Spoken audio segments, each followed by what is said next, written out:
এই যে নান্নু ভাই কি বলে শুনুন, নান্নু ভাই মনে হয় পাথরটা খেতে চাইতেছে। একটু আগে পরোটা খাওয়াইছি 3 পিস করে, তারপরেও নান্নু ভাই এত বড় পাথর কেন খাইতেছে আমি তো বুঝতেছি না। আপনারা কি পাথর খাইবেন?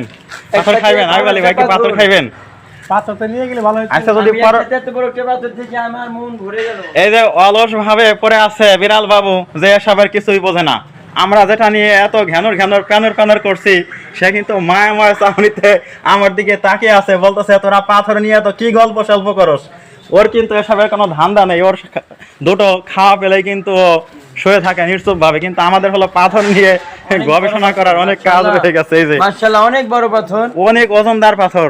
এখন আমি জানতে চাই আইব আলী ভাই, নান্নু ভাই, আপনি কি এটা আপনার মাথায় তুলে দিলে নিয়ে যাইতে পারবেন? না ভাই, এটা তো কখনোই সম্ভব না। এটা আল্লাহর দানের, আল্লাহর প্রচুর খাইবেন, আপনাকে 1 মণ চালের ভাত খাওয়াবো। এটা অনেক ওজনদার একটা পাথর, এটা কোনোভাবে নেওয়া সম্ভব না। হ্যাঁ, আইব আলী ভাই না, নান্নু ভাই বলতেছে যে তাকে 1 মণ চালের ভাত খাওয়ালেও এইটা উনি নিতে পারবেন না। এই যে এ পাশে কলেজের বিভিন্ন ভবন দেখতে পাচ্ছেন বন্ধুরা।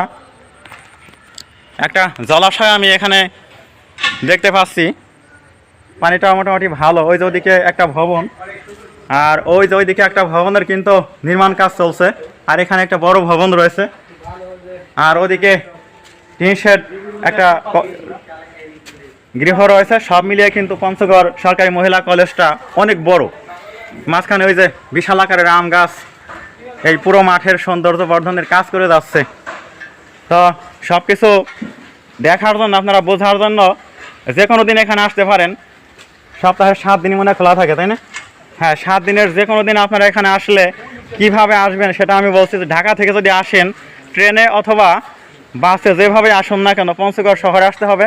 পঞ্চগড় বাস স্ট্যান্ড থেকে কিন্তু খুবই কাছে, বড় জোর 1.5-2 কিলো দূরে হবে এই রক্স মিউজিয়াম।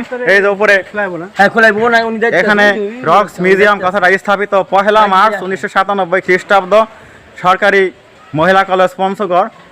এই ভবনটা ভূগোল ও পরিবেশ বিভাগের একটা ভবন।